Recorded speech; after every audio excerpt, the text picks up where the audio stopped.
You've heard of the pyramids, you've heard of Stonehenge, but there are things sitting in museums, buried under fields and carved into rock faces that nobody talks about. Things that don't fit neatly into any explanation.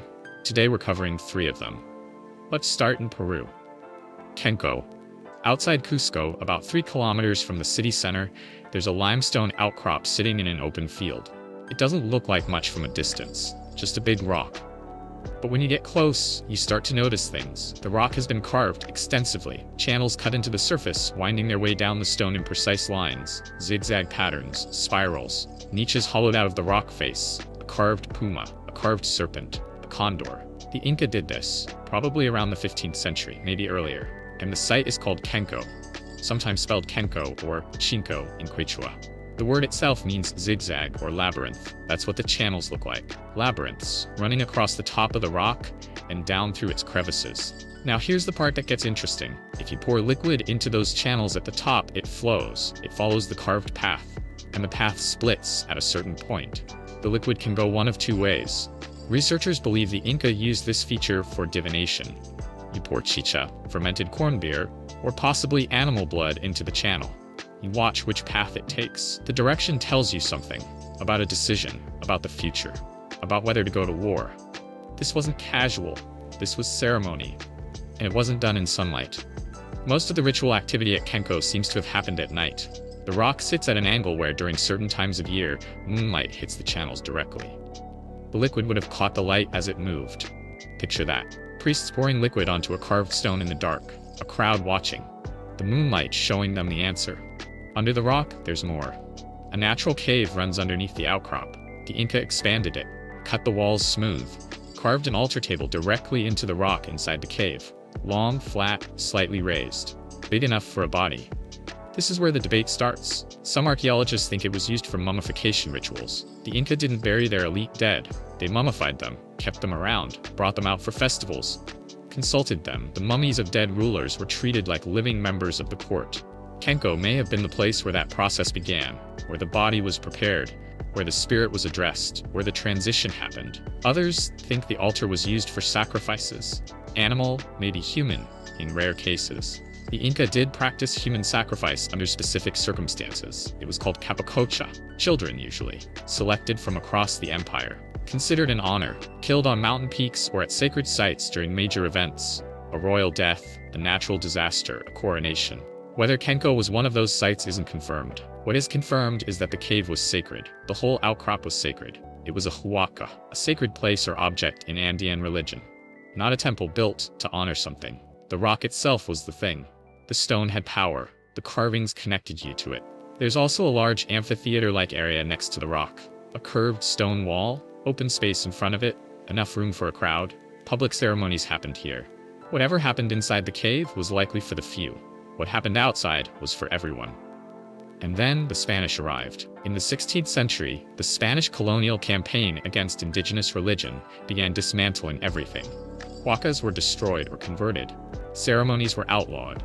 Priests were killed or forced underground. Kenko survived because it was stone. You can't easily tear down a carved limestone outcrop. But the knowledge didn't survive as cleanly. The people who knew exactly what every channel meant, what every ceremony involved, what sequence the rituals followed, that knowledge was broken, scattered, partly lost. What we have now is the stone, and our best guesses. The site sits there today, open to visitors. You can walk up to it, touch the carvings, stand in the cave. It's quiet, a bit surreal. A carved stone table underground, moonlight channels above, a civilization's spiritual technology sitting right in front of you. And we still don't fully understand it. Erdstall. Now let's go to Bavaria. Somewhere under a farm in rural Germany, there is a tunnel.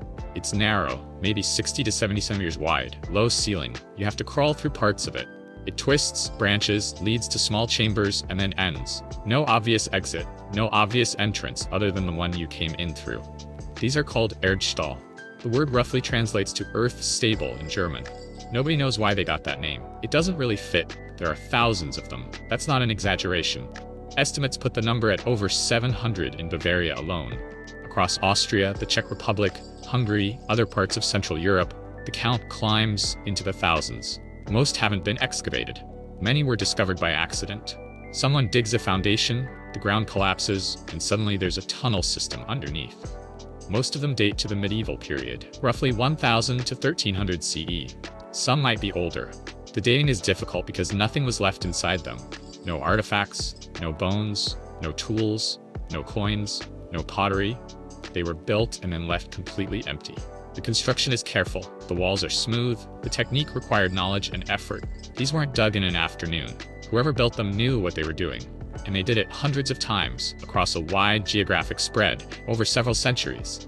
But they didn't leave a single written record explaining what they were for. Here's what we know about the physical structure. There's usually one main shaft going down, then the tunnel begins. It's built low deliberately. You can't walk, you crawl. In some places, you have to turn your body sideways. The tunnels sometimes include a feature called a schlupf, a slip hole, a sudden narrowing where you have to squeeze through completely flat, like you're being pushed through a gap. Nobody knows what the schlupf was for. Some researchers think it was symbolic, a passage through something, a threshold. You enter one state and come out another. Some theories are practical, hiding places during raids, storage for food or valuables, escape routes. These get dismantled pretty quickly when you look at the evidence. The tunnels are too small to hide a family in any useful way. Too impractical for storage. There's no obvious exit point for an escape route. And again, no artifacts. If people were using these for practical purposes over hundreds of years, something would have been left behind. The leading theory among researchers today is ritual. These were spiritual spaces, used for ceremony, possibly connected to the older pre-Christian religion that still persisted in rural Europe during the early medieval period, even after official conversion. There are older traditions across many cultures involving underground spaces as contact points with another world. The underworld, ancestors, spirits. You go down to cross over. You go underground to access something that isn't available on the surface. The Erdstall may be that. Spaces where ordinary people, farmers, not priests, could conduct their own small rituals, make contact with whatever they believed lived beneath the ground, ask for good harvests, communicate with the dead, perform transitions. The schlep fits this interpretation, squeezing through a narrow gap as symbolic rebirth or transformation, coming out the other side changed. There's also the geography. The tunnels are often found beneath or very close to homes, not churches, homes. Whatever was happening in them was personal, private, not public religion. Underground faith. The Catholic Church in medieval Europe aggressively suppressed folk practices. Old rituals didn't disappear immediately after conversion. They went underground, sometimes literally. What makes Erdstall particularly strange is the uniformity. Across a huge geographic area, across centuries, these tunnels share the same basic design, the same dimensions, the same emptiness. People in Bavaria and people in Austria and people in Hungary were doing something similar, in similar spaces, without leaving any explanation. That kind of consistency usually means a shared tradition, a shared belief system, something passed down. But nobody wrote it down. Or if they did, it didn't survive. The tunnels themselves survived, sealed, empty, waiting to be found by someone digging a foundation who had no idea what they were looking at. Researchers are still finding new ones. Every year, there are almost certainly thousands more that nobody has located yet. Under fields, under towns, under roads. Europe has a whole layer under it that we barely understand. The Vimos comb. Now let's talk about an object. In 1865, a peat bog on the Danish island of Funen was being excavated. Vimos, the site was called. Workers pulling up peat found something unusual, a large collection of objects deposited in the bog. Weapons, mostly. Swords, spears, shields, but also personal objects, tools, and one small comb. The comb is made from bone or antler, small, fits in your hand. Functional, the kind of thing someone carried and used. On one side, there's an inscription. The inscription reads, Harja. That's it.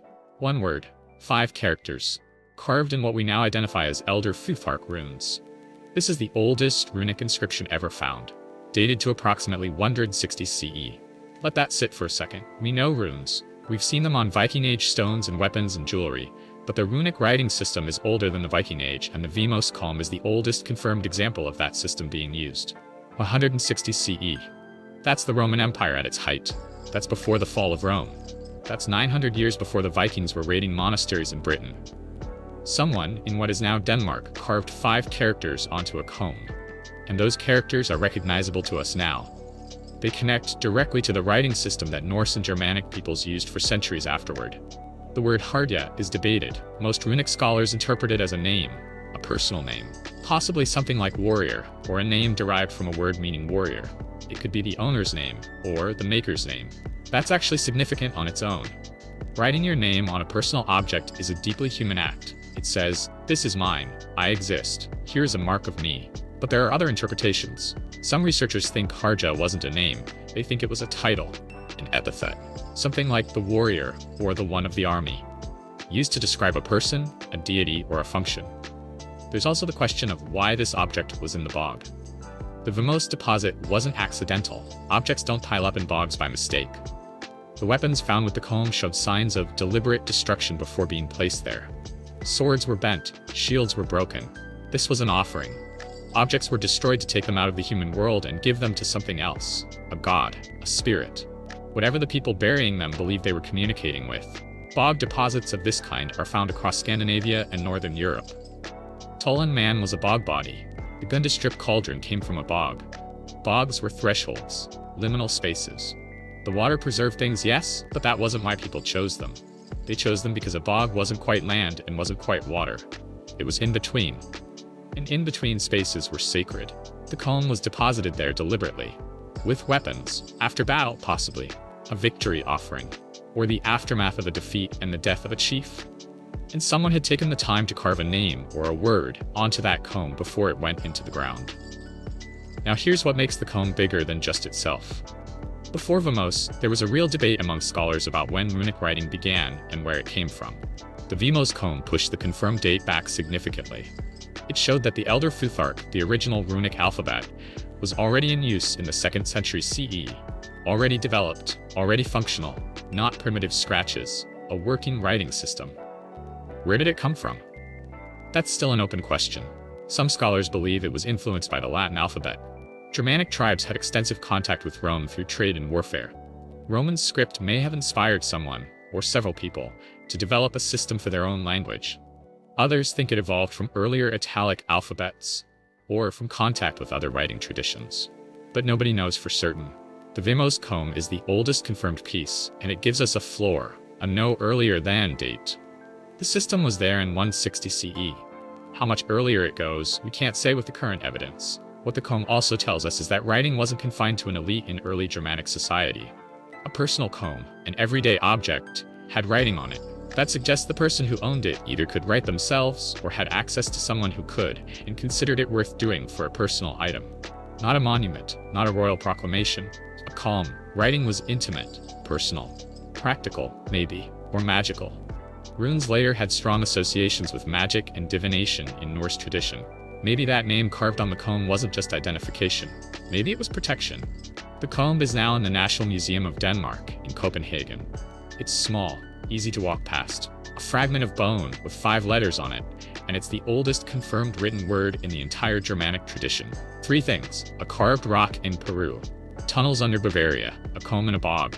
None of them are famous. None of them are in every documentary or school curriculum, but each one of them represents something important. Kenko tells us that the Inca built their religion directly into the physical world.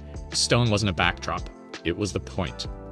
The Erdstal tell us that ordinary medieval people had a spiritual life that they hid. Underground, away from the church, away from the record, something personal and old and deliberately concealed. The Vimos comb tells us that someone, almost 2,000 years ago, looked at an object they carried every day and decided to put their name on it in writing. In a system that would survive, evolve, and become the runic tradition of the Norse world. Simple things, huge implications. History isn't always buried under grand monuments. Sometimes it's in a bog, sometimes it's under your feet. Sometimes it's a word carved into a comb.